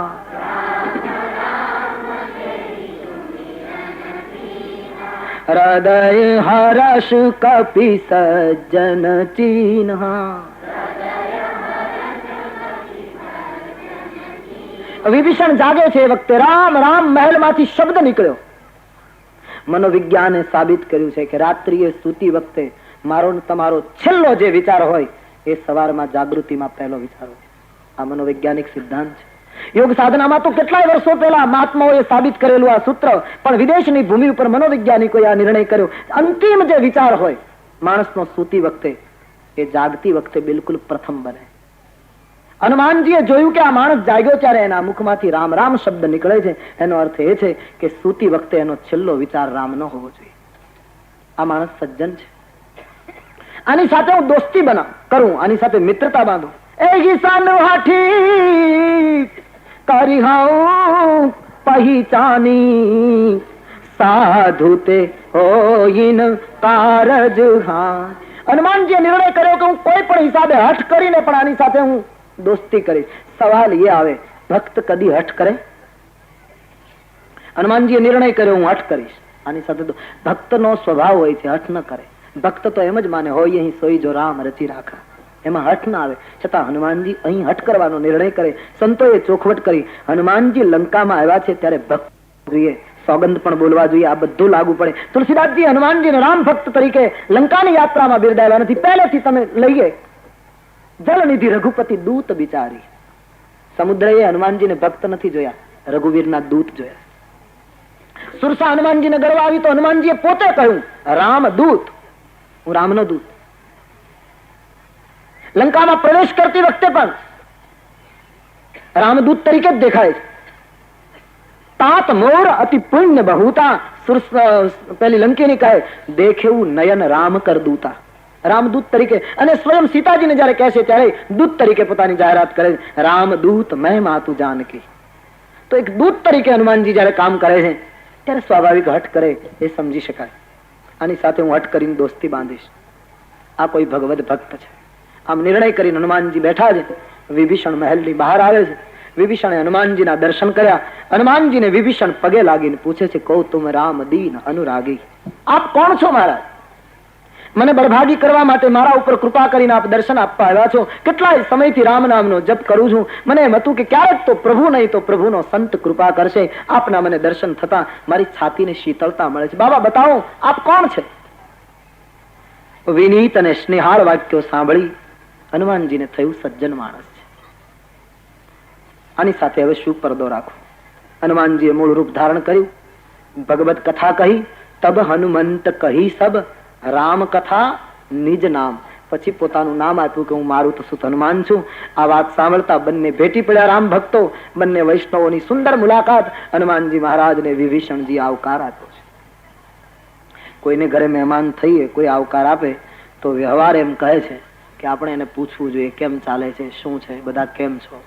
આમ એક વ્યવહાર કોઈ પણ મળીએ ત્યારે આપણે પૂછતા હોય કેમ છો, અને એ જવાબમાં બધા એમ જ કહેતા હોય કે આનંદ આનંદ. હવે આનંદ કેવો હોય તો બધા જાણતા હોય, પણ એક એક વ્યવહાર કોઈને પૂછવું જોઈએ, સામાન્ય જવાબ આપવો જોઈએ. હનુમાનજી મહારાજે વ્યવહાર કુશળતા બતાવતા વિભીષણને પ્રશ્ન પૂછ્યો કે વિભીષણ, બીજું તો કઈ નહીં, આટલા બધા ભયંકર નગરમાં, આટલી મોટી ભયંકર નગરીમાં તું ધર્મનો નિર્વાહ કેમ કરી શકે? સખા ધર્મ નિભહી કેહી ભાતી, આ રાક્ષસોની વચ્ચે તમે કેમ ભજન કરી શકો? વિભીષણની આંખમાં આંસુ આવ્યા. બાપજી, હું કેમ રહું છું મારું મન જાણે. તે શું હું પવન સૂત રહની હમારી, જેમી દશનન મહ જીભ બિચાર. બાબા, જેમ 32 દાંતની વચ્ચે જીભ રહે એમ હું રહું છું. આ મારી દશા છે. 32 દાંતની વચ્ચે જીભને કેટલું મુશ્કેલીથી રહેવું પડે. હનુમાનજીએ વિભીષણના ખભા ઉપર હાથ મૂકીને કહ્યું, બહુ સુંદર, ભાગ્યશાળી તમે છો, નહીતર આવું રહેણાંક મળે જ નહીં. વિભીષણ કહે, મહારાજ તમે આશ્વાસન આપવા આવ્યા છો કે દુઃખમાં વધારો કરવા આવ્યો? દાંતની વચ્ચે જીભ રહે, બહુ સારું, બોલે બહુ સુંદર. હનુમાનજીને આખું અર્થઘટન જુદું. બોલે દાંતની વચ્ચે જીભ રહે કઈ રીતે સારું? બોલે વિભીષણ બતાવ. દાંત અને જીભ બંને મુખમાં રહે, પણ પહેલા દાંત પડે કે જીભ પડે? વિભીષણે કહ્યું, મહારાજ દાંત જ પડે, કદી જીભ ન પડે તો બસ તારી ચારે બાજુ ખીલા જેવા રાક્ષસ સ્વરૂપી જે દાંત છે ને એ 1 મહિનામાં રામના હાથે પડી જવાના છે, અને જીભ જેવો તું ચિરંજીવી બની જવાનો છે. દાંત જ પડે, જીભ નથી પડતી. એનું બીજું કારણ, દાંત અક્કડ છે એટલે પડે, જીભ નરમ છે એટલે પડે. જગતમાં જે અક્કડ હોય એ પડે, નરમ હોય એ કોઈ દિવસ પડે. એ ચિરંજીવી બને, અમર બને. બીજું, દાંત કાપવાનું કામ કરે, જે દુનિયામાં વિભાજન કરવાનું કામ કરશે, તોડવાનું કામ કરશે એ પડશે. જીભ તો બધાનું સમન્વય કરવાનું કામ કરે, ખોરાકને મેળવવાનું કામ કરે. જે સમન્વય કરે એ ન પડે, દાંત પડે. ચોથું કારણ, દાંત આવે એટલે જાય. દુનિયાનો નિયમ છે, જેને આવવાનું થાય એને જવું પડે. દાંત આવે એટલે એને જવાનું. જીભ કઈ આવતી નથી, ખાવા ફેર થાય ને આવી જાય એક વાત જુદી, પણ જીભ તો પહેલેથી અજન્મા છે, જ્યારથી જન્મ્યા ત્યારથી જીભ, એટલે એને જવાનો પ્રશ્ન આવતો નથી. હનુમાનજીએ વિભીષણને કહ્યું, દાંત પડે જીભ ન પડે તું સદભાગી છે. દાંતની વચ્ચે જીભ રહે બહુ સારું. આમ તો દાંત જીભને રોજ દબાવે, જરાય આડાવળી થઈશ નહીં. 32 જણા ખીલા જેવા બેઠા છે, બિચારીને કેટલું ગભરાઈને જીભને રહેવું પડે. રોજ 32 જણા દબાવે, પણ જીભ સંત છે, દાંત દુર્જન છે. દુર્જનો સંતોની ચારે બાજુ ઘેરીને એને દબાવે, પણ સંત નીતિ ન છોડે. આપણા વિદ્વાનોએ કહ્યું ને કે દાંત જીભને રોજ દબાવતા હતા, જરાય આડાવળી થઈશ નહીં, કટકા કરી નાખીશું. જીભનો મગજ ગયો કે રહેવા દો, હું આડાવળી નથી થતી એટલે જ તમે છો. નહીતર હું આડાવળી થઈને કારણ વગર કોઈને ગાળો દેવા માંડીશ તો કોઈ એવી થપાટ મારશે કે તમે 32 બહાર નીકળો.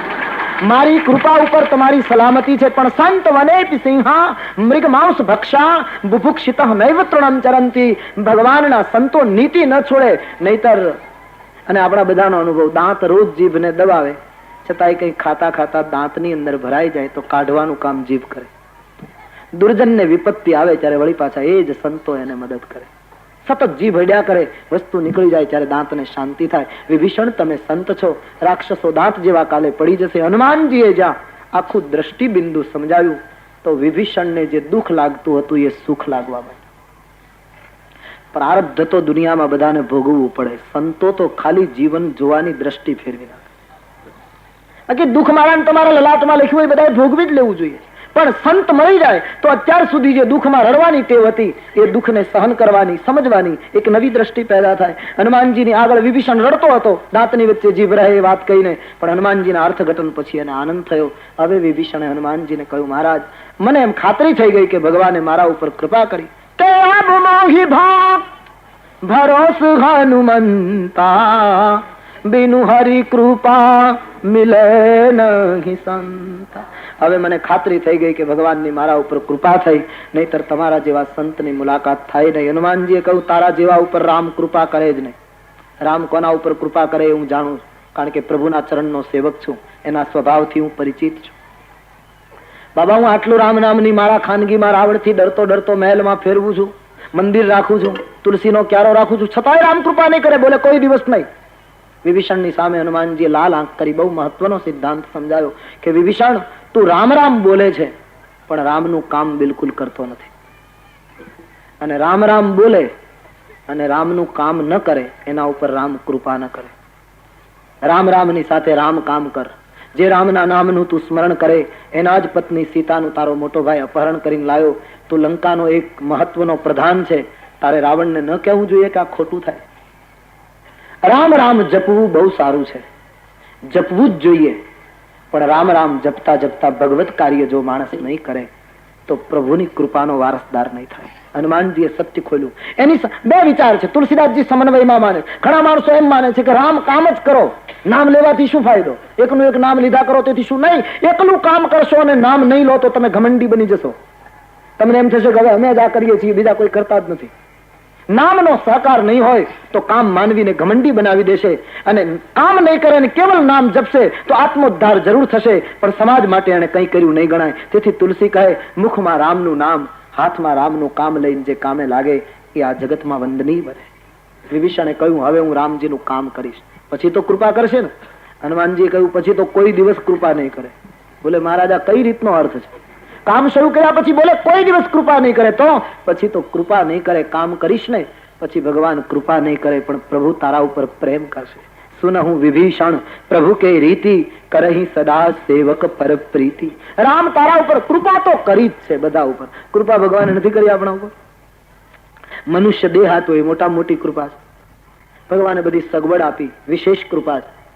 કૃપા તો છે જ. હવે તો જીવન એવું જીવવું જોઈએ કે રામ આપણા ઉપર પ્રેમ કરે.